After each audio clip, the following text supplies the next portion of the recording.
In this video, we're going to be going through the top 5 mistakes that Stormworks players make. Now this specifically relates to the creations and creation development. All of these items are things that I personally have experience with and can comment on throughout my 2 years of making creations for Stormworks, so follow along as we go through. Most creations can be classified into 2 categories. One would be, call it functional, and the other one decorational. So either they will add to the gameplay of Stormworks, and of course the game originally being developed for search and rescue, or they're going to add items to the game like mansions or vehicles or something that is not quite for the gameplay, but it's rather a beautiful creation that people can enjoy. So those are the 2 categories, or 2 basic categories, that I think the gameplay falls under. For decorational creations, your imagination's limit. They could fall under whichever category you want, and you can pretty much build whatever it is you want, and that's a-okay. But for functional creations, it's key to understand the gameplay, the scope of the game, and exactly what you are creating. So for me personally, I took months playing the game in single player just to understand exactly what the game wants, what type of creations are functional, what systems are functional, what'll help you, what won't help you that much. And I analyzed that, and hopefully all my creations show that this type of thought process went into it from the get-go. So what it is just a simple taking of your time to understand exactly what it is the game can be used for, so when you make creations, they're useful for other players, if that's what you intend. If what you intend is just a decorational or like a beautiful building or submarine or boat or car or whatever, then that's a-okay, like I said. But if it's gameplay and kind of guiding the player to accomplish different missions, then I believe just the enjoyment and taking the time to actually understand what it is the game is all about will pay dividends in the long-term use and functionality of your creations. So we previously looked at understanding the gameplay of the base game in single player and the creations.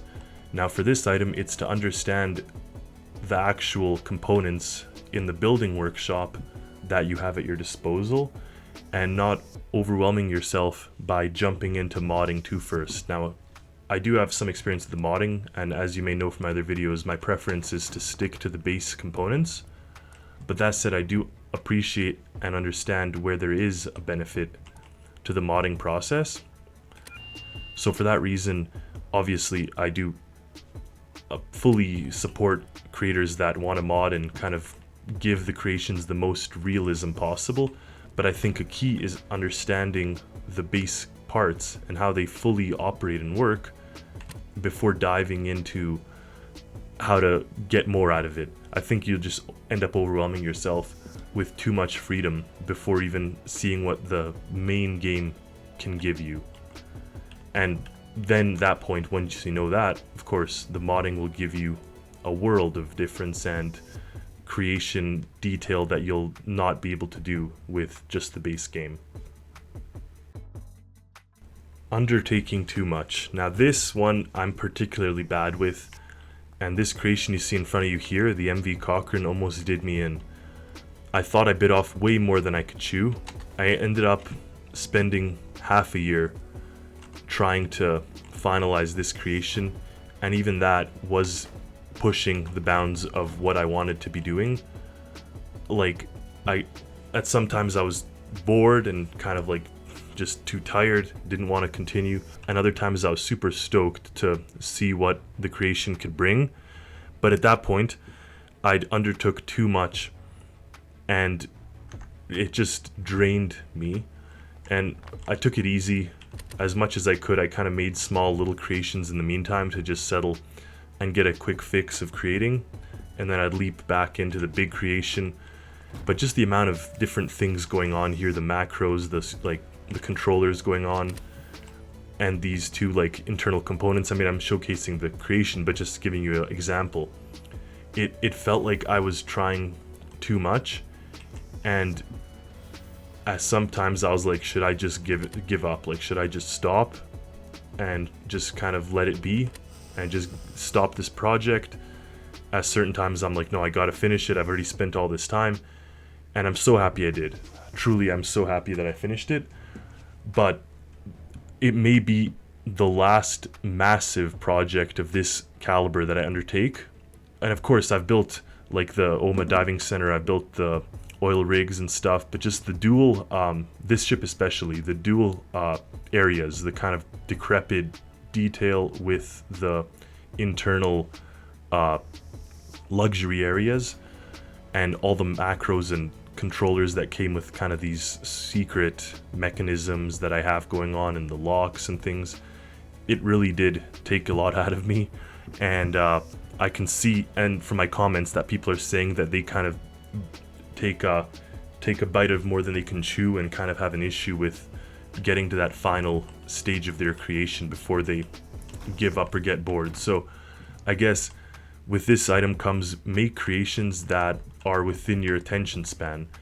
Some people can sit and make insane creations that are just so worthy and beautiful, but then others prefer making just really detailed cars or something, or helicopters that just end up looking amazing. And maybe it's too much to make something extremely detailed. Like even now, my oil platform that I'm working on, when I look at the size of the thing and I look at all this free space, and I think, like, what on earth can I fill in to make this look nice and not just be an empty deck with some oil drilling and equipment. So even this is kind of pushing my bounds, but I'm going to take each section at a time. So I guess the best advice, if you are doing projects like that where you feel like you're getting drained or it's too detailed or taking too much out of you, just focus on one area at a time before moving on to the next, and not even look and worry about what's over there. Just focus on one thing, and that way you might be able to sort of tackle wide range projects. Too many projects on the go. Now this one I'm especially bad for.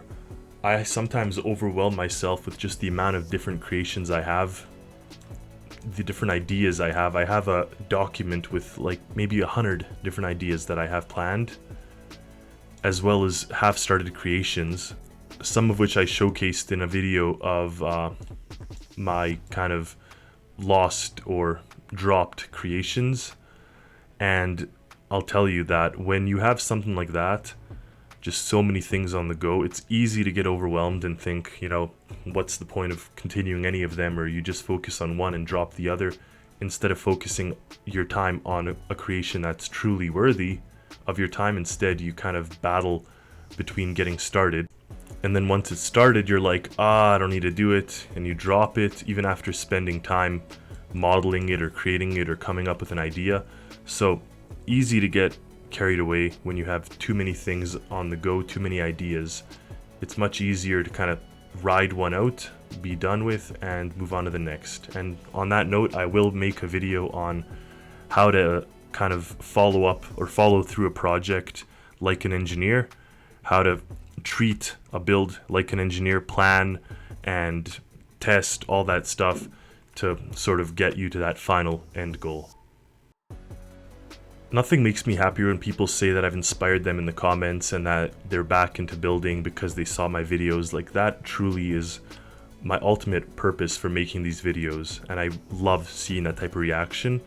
So take this last item with a grain of salt, because really there's different levels of skill, and skill can be learned. I didn't start this game knowing anything, and I showcased my first creation, my first actual creation, and not my test creations. And that project itself took me months to do before I could jump into building things that are actually useful for myself and for others. So really, skill can be learned. But that said, if you try to undertake a project that requires way more skill than you have, it may be worthwhile to take a step back and think, okay, so I can make a small boat, I want to make a big boat, maybe I start with a medium-sized boat. You know, you take it in stages. And likewise with planning as well. If you know that you're good at certain types of creations, obviously your knowledge is transferable, but maybe it's best to test it out, test the waters, do some testing. Like if you're making boats and you decide I want to do a submarine without having ever made a submarine, of course you could do it. The basics are the same, but what you've got to consider is the ballast system and whatever. So maybe then instead of making a beautiful submarine that you then realize you can't make float, for example, no, you take it easy and instead you just like make a simple ballast system or a test system like I have here. So take a look at all this. These are just my test creations. I have a speed test, moon pool test, generator test, sonar testing, computer trip testing, position hold. Like all of these were done anchor tests. So they were done to develop, like R&D, to develop the different systems that I have in my vehicles. And then once I've made like this anchor test work, and I just made the controller up here, and it was just to bring the anchor into working condition, which I now use in all my ships. But to get it to this point took some time. So instead of focusing, and that's kind of goes back to that other point of not focusing on the whole thing and getting overwhelmed, but focusing on each individual tasks. And then once you make the single microcontroller, you're so thrilled and you're proud of yourself and you're like, look what I created, and that's awesome. And that's truly what the game's about. So then you just keep building your skills and developing systems until you can get to that final goal. But it can't happen overnight, and that's one of the things I love about this game. Like I said, it's not an instant gratification, but over time you develop skills and get in the mindset where you could make something truly amazing, and then you look back and you're like, geez, like I made this whole thing and I'm super proud of it, and that's ultimately what it is. So anyway, so with your creations, you have to be proud of them and enjoy them, and you'll see that as you develop your knowledge and skills, your creations will get better with time, with experience. All that comes hand in hand. So what you do is you have fun. That's the key. You have fun with what you're doing. You enjoy the game, you enjoy the creation, you put on music, it relaxes you. That's what it does for me. I do it as a relaxation.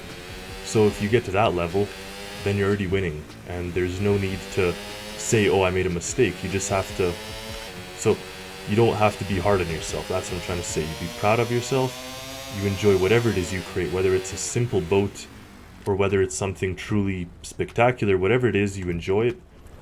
You are proud of yourself, and you thrive to keep making more if that's what you want, if that's what's fun for you. So that's kind of the key with the game, and the key with what I'm trying to encourage here. So anyway, I hope you enjoyed the video. I hope you have fun with future projects, and stay tuned for more as always.